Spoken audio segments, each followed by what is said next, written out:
ఆ బుడిబుడి అడుగుల రాముడిని చూసి ఎంతో మురిసిపోయేవాడు దశరథుడు. రాముడి మేని ఛాయ తన చుట్టూ ఉండేటువంటి ప్రకృతిని సైతము మోహింపజేసేటువంటి ఛాయ కలిగినటువంటి వాడు. అట్లాగే రాముడి విద్యాభ్యాసం జరుగుతున్నప్పుడు వశిష్ఠుడు రాముడి మధ్యలో ఉండేటువంటి వేద చర్చ జరుగుతున్నప్పుడు వశిష్ఠుడికి కూడా ఒక్కోసారి అనిపించేదట, నేను వేదం తనకు చెప్తున్నానా, తను నాకు వేదం చెప్తున్నాడా అనేటువంటి అనుమానం వచ్చేంత గొప్పగా వీరి మధ్య విద్యాభ్యాసం జరిగింది. ఆ తర్వాత విశ్వామిత్రుడు వచ్చి రాముణ్ణి తీసుకెళ్ళాడు, యాగ సంరక్షణం చేయించాడు. తాటక సంహారంతో రాముడి యొక్క ధర్మ సంస్థాపన కార్యం మొదలయ్యింది. తాటక సంహారం తర్వాత మారీచ సుబాహులను నిర్జించాడు రాముడు, యాగాన్ని సంరక్షించాడు. ఆపై మిథిలా నగరాన్ని చేరాడు, ధనస్సును ఎక్కుపెట్టే ప్రయత్నం చేశాడు. అల్లెతాడు కట్టి వెంటినారిని గట్టిగా ఆకర్ణాంతము లాగాడు. ఆ శివధనస్సు ఫెల ఫెల ఫెల ఫెల చప్పుడు చేస్తూ విరిగిపోయింది. ఆ శబ్దం పిడుగుబాటు వంటిదని వాల్మీకి అన్నాడు. ఆ శబ్దం ప్రళయధ్వని అని విశ్వనాథుడు అన్నాడు. ఎట్లాగైతే రామరాజ్య సంస్థాపనమనే కొత్త యుగం మొదలవబోతుంది అనడానికి ఇది ప్రళయధ్వని అన్నాడు. రాబో కాలంలో రాక్షస సంహారం జరగబోతుంది, రాక్షసుల యొక్క గుండెలు అదరాలని ఆ ధ్వని చేశాడని అన్నాడు. ఆ ధ్వని కేవలంగా ధ్వని మాత్రమే కాదు, అది శబ్దబ్రహ్మము అని కూడా కవులు దాని గురించి చెప్పారు. పైగా ఇందులో మనం ధర్మ సూక్ష్మం తెలుసుకున్నాము. విల్లు వంచితేనే సీత దొరికింది, నీవు నీ అహంకారాన్ని వంచితేనే భక్తి లభిస్తుంది అనే ధర్మ సూక్ష్మాన్ని చూసాం. వింటిని వంచితేనే, ధ్వంసం చేస్తేనే, విరిచితేనే సీతమ్మకు రాముడు దొరికాడు. నీలో ఉండేటువంటి అహంకారము, మమకారము లేదు, ఇంద్రియాలని నిగ్రహిస్తేనే ఆత్మ పరమాత్మను చేరుతుందనేటువంటి ధర్మ సూక్ష్మం తెలుసుకున్నాం. సీతమ్మ వారు ఏ విధంగా ఆవిర్భవించారనేటువంటి ఘట్టాన్ని తెలుసుకున్నాం. జనకుడు నాగలితో భూమిని దున్నుతూ ఉంటే నాగేటి చాలుకు సీత దొరికిందని చెప్పాం. దీని యొక్క ధర్మ సూక్ష్మం ఏమని అర్థం చేసుకున్నాము? మన హృదయం అనేటువంటి భూమిని జ్ఞానం అనేటువంటి నాగలితో దున్నితే, జ్ఞానం అనే నాగలితో దున్నడం చేత మన హృదయం నుండి భక్తి అనే సీతమ్మ మనకు లభిస్తుంది అని తెలుసుకున్నాం. ఆ తర్వాత శివ ధనుర్భంగం తర్వాత సీతారాముల కళ్యాణం చాలా గొప్పగా జరిగింది. ఇది కేవలంగా సీతారాముల కళ్యాణమే కాదు, సమస్త లోక కళ్యాణం అని తెలుసుకున్నాం. భార్యాభర్తల గొప్ప సంబంధం ఏ విధంగా ఉంటుందో తెలుసుకున్నాము.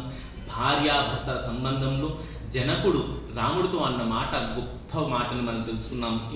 ఇయం సీత మమ సుత సహధర్మచరీతవ, ఈవిడ నా కూతురుగా పెరిగినటువంటి సీత నీ ధర్మచారిణియే, సహధర్మచారిణి, నీ వస్తువును నీకే అర్పిస్తున్నానయ్యా, స్వీకరించు. ప్రతీచ్ఛ ఏనం, ప్రతీచ్ఛ స్వీకరించవయ్యా అన్నాడు. ఇందులో మనం ధర్మాన్ని తెలుసుకున్నాము.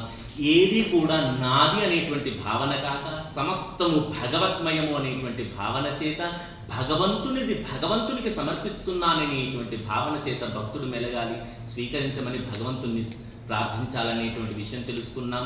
ఇంకొకటి, భార్య అంటే భరింపబడేదని, సహధర్మచారిణి అంటే నీ యొక్క పూర్తి కర్తృత్వంలో, ధర్మ నిర్వర్తనలో, ప్రతి అడుగులో భర్త చేసేటువంటి ప్రతి కార్యంలో కూడా భార్య సమంగా పాలు పంచుకోదగినది అనే విషయాన్ని తెలుసుకున్నాం.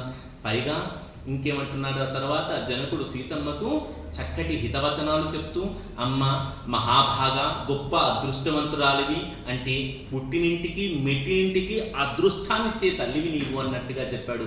లక్ష్మి తప్ప ఇంకెవరండి అదృష్ట దేవత అంటూ, నీవెలా ఛాయ ఏవ అనుగత సదా, ఎప్పుడు కూడా భార్య భర్తని నీడవలే అనుగమిస్తూ ఉండాలి అనే విషయాన్ని. ఎట్లాగైతే నీడ అంటే వెనక ఉండేదని మాత్రమే అర్థం కాదు, నీడ ముందుకు రావచ్చు, పక్కకు రావచ్చు, వెనక్కి రావచ్చు. నీడ ఎప్పుడు వెనకే ఉండాలని ఏమీ లేదు, మన వెనక వెలుతురుంటే ముందుకు నీడ ఉంటుంది. ఇలా భార్య వెనక ఉండాలనో పక్కన ఉండాలనో కాదు, భార్య ఎప్పుడు భర్తతో అనుగమిస్తూ ఉండాలి. వస్తువు యొక్క నీడ ఏ విధంగా విడదీయడానికి శక్యం కాదో, భార్య భర్తలను కూడా విడదీయడానికి శక్యం కాదు అన్నట్టుగా చెప్పాడు. ఇలాంటి చక్కటి ధర్మ సూక్ష్మాలు, భార్యాభర్తల యొక్క గొప్ప సంబంధాన్ని తెలుసుకున్నాం. చివరగా సీతారాముల కళ్యాణం అంటే ఆత్మ పరమాత్మల కలయిక అనేటువంటి విషయం తెలుసుకున్నాం. ఆత్మ పరమాత్మ భార్యాభర్తల సంబంధం వంటిది. భార్య భర్తనంటుంది, నీవే నాకు రక్షకుడివి. ఆత్మ పరమాత్మనంటుంది, పరమాత్మ నీవే నన్ను రక్షించువాడివిని. భార్య భర్తతో అంటుంది, నేను నీకే చెందిన దానను. ఆత్మ పరమాత్మతో అనాలి, ఆత్మ ఎప్పటికీ పరమాత్మకే చెందినది అని. ఇంకేమంటుంది, ఆత్మ పరమాత్మను నేను నిన్నే పూర్తిగా ప్రీతితో అనుభవించదగినటువంటి దానిని, అట్లాగే ఆత్మ పరమాత్మను కూడా పూర్తిగా ప్రీతితో అనుభవించదగినది నీవే అనేటువంటి భావన, భార్యాభర్తల భావనే ఆత్మ పరమాత్మల కళ్యాణం. అదే సీతారాముల కళ్యాణం. సర్వం శ్రీకృష్ణ పాదారవిందార్పణమస్తు. స్వస్తి. హరే కృష్ణ.